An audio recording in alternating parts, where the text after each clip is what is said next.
Good morning, student. Today we are discuss about the abdominal cavity. Abdominal cavity is organ, large intestine. Okay, large intestine ये एक tube like structure होती है और ये एक last portion या फिर लास्ट ऑर्गन होता है अपने एब्डोमिनल कैविटी का अंदर, या फिर ये कह सकते हैं जीआईटी का सबसे लास्ट ऑर्गन होता है। जो इसकी लोकेशन होती है वह स्मॉल इंटेस्टाइन के इलियम पार्ट से लेके एनस तक होता है ये, और जो इसका डायमीटर होता है लगभग 6.5 सेंटीमीटर तक होता है, और जो इसकी लेंथ है अबाउट 1.5 सेंटीमीटर तक होती है। और इसको मतलब 5 पार्ट्स के अंदर बांटा गया है एनाटॉमिकल रीजन के अंदर। स्मॉल लार्ज इंटेस्टाइन को 5 पार्ट्स में डिवाइड किया गया है, या फिर ये कह सकते हैं इसके 5 रीजन होते हैं। First is caecum, second is colon, and colon again divided into ascending colon, transverse colon, descending colon and sigmoid colon, and third portion is third part is vermiform appendix, fourth is rectum and last is anus. Firstly we discuss about the cecum. इस slide के अंदर एक diagram show किया गया है। इसके अंदर large intestine के सारे पार्ट्स बताए गए हैं। ठीक है, फर्स्टली अपन बात करते हैं सीकम के बारे में। सीकम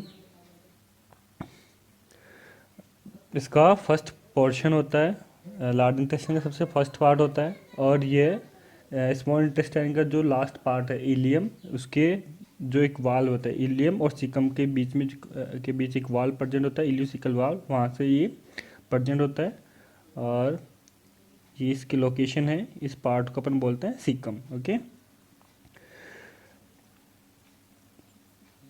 जो इसकी लेंथ होती है सीकम की वो लगभग 6 सेंटीमीटर तक होती है, और ये इलियम के जस्ट इन्फीरियरली प्रेजेंट होता है। जो इलियोसिकल वाल होता है इसके जस्ट इन्फीरियर ये प्रेजेंट होता है, और फिर ये असेंडिंग कॉलन के साथ कंटिन्यू बना हुआ होता है। यहाँ पे असेंडिंग कॉलन है, इसके साथ ही कंटिन्यू बना हुआ रहता है।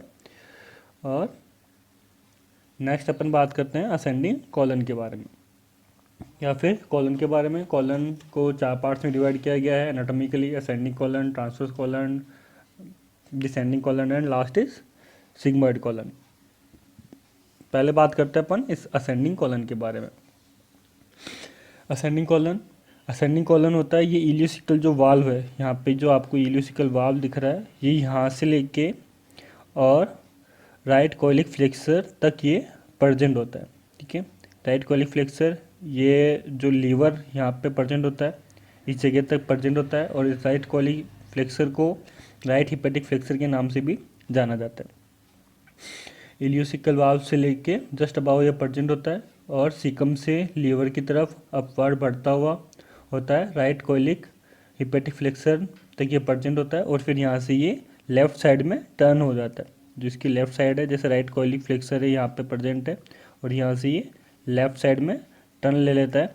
जहाँ से ये टर्न लेता है उस पोर्शन को अपन बोलते हैं ट्रांसवर्स कॉलन। ओके, नेक्स्ट अपन देखते हैं ट्रांसवर्स कॉलन के बारे में। Transverse colon right colic flexor से लेके लेफ्ट कोलिक फ्लेक्सर के बीच में प्रेजेंट होता है। लेफ्ट कोलिक फ्लेक्सर तक प्रेजेंट होता है, और ये ट्रांसवर्स कॉलन्स का पोर्शन है। ये एक लूप लाइक स्ट्रक्चर होती है, जैसे आप डायग्राम में देखो, ये यहाँ पे एक लूप बनता है। ठीक है, एक लूप कर्व लाइक स्ट्रक्चर होती है, जिसे अपन बोलते हैं लूप लाइक स्ट्रक्चर होती है ये, और ये लगभग पूरी एब्डोमिनल कैविटी के अंदर एक्सटेंड रहता है। लगभग पूरी एब्डोमिनल कैविटी में ये फैला हुआ रहता है, और ये राइट कोलिक फ्लेक्सर या फिर राइट कोलिक हिपेटिक फ्लेक्सर से लेके स्प्लेनिक फ्लेक्सर तक प्रेजेंट होता है। स्प्लेनिक फ्लेक्सर यानी लेफ्ट कोलिक फ्लेक्सर, ये आप यहाँ पे देख पा रहे हो, लेफ्ट कोलिक फ्लेक्सर यहाँ तक ये प्रेजेंट होता है, और यहाँ पे इस जगह पर जो इसका लेफ्ट कोलिक फ्लेक्सर है, यहाँ पे स्प्लीन प्रेजेंट होता है, इसी वजह से इसको स्प्लीनिक फ्लेक्सर के नाम से भी जाना जाता है। और फिर जो ट्रांसवर्स कॉलन होता है ये आगे जाके डाउनवर्ड ग्रो करता है, डाउनवर्ड एक्सटेंड होता है, जहाँ पे इसे कहा जाता है, इस कॉलन को कहा जाता है डिसेंडिंग कॉलन। ये यहाँ पे डिसेंडिंग कॉलन। अब अपन बात करते हैं डिसेंडिंग कॉलन के बारे में। डिसेंडिंग कॉलन ये एक्सटेंडेड पार्ट होता है जो कि लेफ्ट स्प्लिनिंग फ्लेक्सर से लेके पेल्विस ब्रिम तक प्रेजेंट होता है। ये लेफ्ट कोइलिक फ्लेक्सर जो ये वाला पोर्शन है यहाँ से लेके और ये यहाँ तक प्रेजेंट होता है। जो इसका एंड पोर्शन है यहाँ पे पेल्विस ब्रीम प्रेजेंट होता है। पेल्विस ब्रीम एक पेल्विस का पार्ट होता है, जो ह्यूमन पेल्विस होता है इसका एक पार्ट होता है, यहाँ तक ये प्रेजेंट होता है। पेल्विस के बारे में अपन जब रिप्रोडक्टिव सिस्टम पढ़ेंगे वहाँ पे डिटेल के अंदर पढ़ेंगे।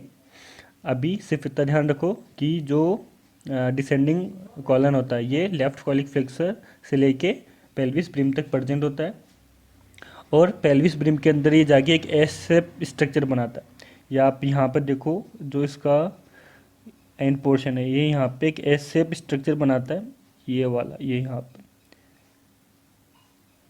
इस तरीके से ये लगभग पार्शियली एस शेप स्ट्रक्चर बनती है इस तरीके से। ओके, पूरी तरीके से एस शेप नहीं बन पाती है but partially S shape like structure बनती है जिसे अपन कहते हैं सिग्मॉइड कॉलन। ओके, नेक्स्ट अपन बात करते हैं सिग्मॉइड कॉलन के बारे में। सिग्मॉइड कॉलन ये पेल्विस कैविटी के अंदर प्रेजेंट होता है, एस लाइक इसकी स्ट्रक्चर होती है और ये रेक्टम के साथ कंटिन्यू बना हुआ होता है। रेक्टम। नेक्स्ट अपन बात करते हैं अपेंडिक्स के बारे में, vermiform appendix. Okay, vermiform appendix जो सिकम का जो इंफीरियर पोर्शन है ये यहाँ पे डायग्राम में देखो, थोड़ा सा जूम करके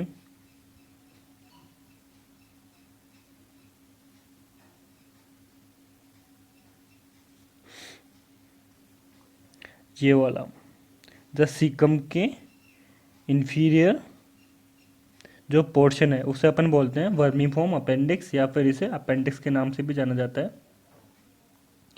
और ये कोयल लाइक स्ट्रक्चर होती है, कोयल लाइक स्ट्रक्चर होती है, ठीक है। कोयल जो राउंड थोड़ी सी हल्की सी घूमी हुई स्ट्रक्चर सी होती है, राउंडेड शेप के अंदर होती है और इसकी जो लेंथ होती है वो लगभग 12 सेंटीमीटर तक होती है।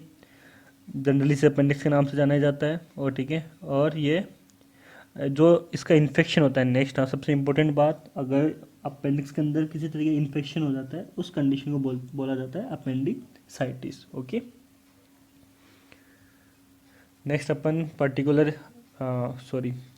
नेक्स्ट अपन बात करते हैं रेक्टम के बारे में। रेक्टम जो होता है ये सिग्मॉइड कॉलन और एनस के बीच का पार्ट होता है। ये देखो जो ये सिग्मॉइड कॉलन है ये यहाँ पे यहाँ से लेके और ये वाला जो पोर्शन है ये होता है रेक्टम, ठीक है। इसके अलावा सिग्मॉइड कॉलन होता है एंड डाउनवर्ड में एनस होता है। इसकी लेंथ अप्रोक्स 30 सेंटीमीटर तक होती है और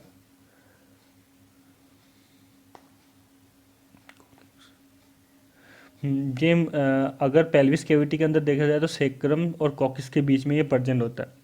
पेल्विस कैविटी की अगर लोकेशन के अकॉर्डिंग इसकी लोकेशन देखें तो ये सेक्रम और कॉक्सिस के बीच में प्रेजेंट होता है।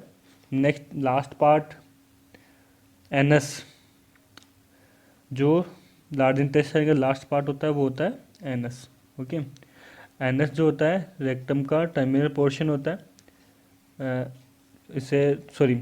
रेक्टम का जो टर्मिनल पोर्शन होता है उसे एनल कैनाल कहा जाता है और जिसकी लेंथ होती है 2 से 3 सेंटीमीटर तक होती है।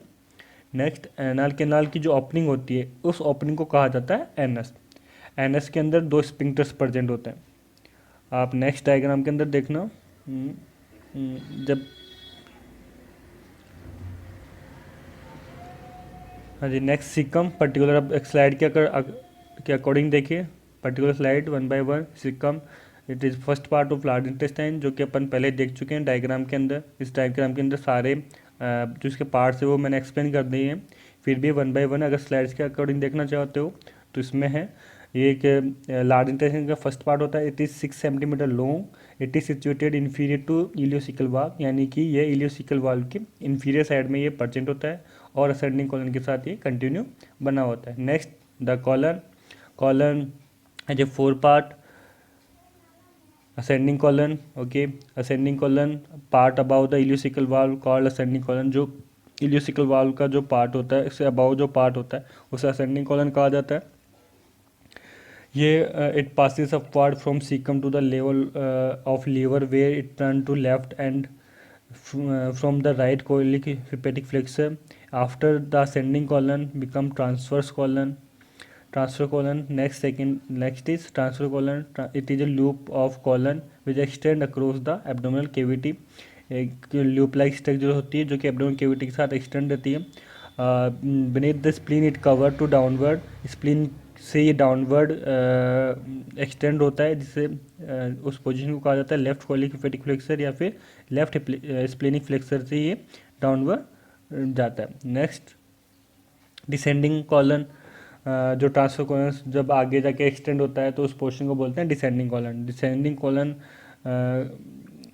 डाउनवर्ड जो एक्सटेंड पार्ट होता है उससे डिसेंडिंग कॉलन कहा जाता है. At the level of pelvis brim the descending colon turn inward in the shape of letter S and is then called sigmoid colon. जो पेल्विस ब्रीम जो पोर्शन होता है इसके अंदर डिसेंडिंग कॉलन टर्न होता है, एक टर्न लेता है, उस पोर्शन को बोलते हैं सिग्मॉइड कॉलन, जो कि एस लाइक स्ट्रक्चर का होता है. Next sigmoid colon. जो सिग्मॉइड कॉलन होता है ये एक एस शेप का पोर्शन होता है, पेल्विस कैविटी से कंटिन्यू बना हुआ रहता है रेक्टम तक. Vermiform appendix. वर्मीफॉर्म अपेंडिक्स ये सिकम से इन्फीरियरली प्रेजेंट होता है. 12 सेंटीमीटर इसकी जो लेंथ होती है, कोल्ड लाइक स्ट्रक्चर होती है, ट्यूब लाइक स्ट्रक्चर होती है. और वर्मीफॉर्म अपेंडिक्स ये राइट इलियक फोसा के अंदर सिचुएटेड होता है. Next rectum. रेक्टम के बारे में बात करें, this is slightly section of the large intestine about 13 centimetre long. जो रेक्टम होता है ये लगभग 13 सेंटीमीटर लॉन्ग होता है. It lead from the sigmoid colon and terminate in the anal canal. ये सिग्मॉइड कॉलन से स्टार्ट होता है और एनल कैनाल में इसका एंड होता है या फिर ये वहाँ जाके टर्मिनेट हो जाता है. नेक्स्ट ये it's situated anterior to the sacrum and coccyx.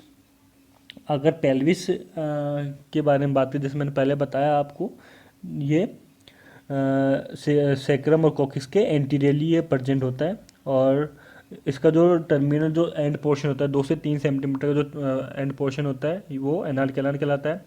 Next बात करते हैं अपन इसके लास्ट पोर्शन एनाल कैनाल के बारे में. एनाल कैनाल जो होती है, ठीक है, जो एनाल कैनाल की जो ओपनिंग होती है उसे एनस कहा जाता है, जो मैंने आपको पहले बता दिया. Anus is a guarded by 2 sphincter. Anus के अंदर इसे इस डायग्राम के अकॉर्डिंग समझते हैं.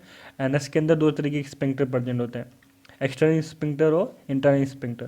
पहले बात करते हैं इंटरनल स्पिंक्टर के बारे में. इंटरनल स्पिंक्टर जो होता है इनवॉलेंट्री होता है और ये फिकल मैटर को आगे की तरफ फॉरवर्ड करने में हेल्प करता है, उसको कंट्रोल करने में हेल्प करता है. यानी कि जब फिकल मैटर जब बॉडी से आउट होता है तब उसको कंट्रोल करने में ये हेल्प करता है. नेक्स्ट बात करते हैं अपन एक्सटर्नल स्पिंक्टर के बारे में. या आप डायग्राम के अंदर देखो, ये यहाँ पे पहले इंटरनल स्पिंक्टर के बारे में बता दूँ. ये इंटरनल स्पिंक्टर इस जगह पर प्रेजेंट होता है. ये वाला जो पोर्शन है ये यहाँ पे इंटरनल स्पिंक्टर प्रेजेंट है अंदर की तरफ. और जो इंटरनल स्पिंक्टर होते हैं ये पेल्विस कैविटी के अंदर एक मसल प्रेजेंट होती है, लेवेटर एनी मसल्स. इस जगह पे दोनों स्पिंक्टर प्रेजेंट होते हैं. इंटरनल स्पिंक्टर और एक्सटर्नल स्पिंक्टर दोनों लेवेटर एनी मसल्स के अंदर प्रेजेंट होते हैं. नेक्स्ट एक्सटर्नल स्पिंक्टर के बारे में बात करें तो ये बैकवर्ड रिफ्लेक्स से बचाता है.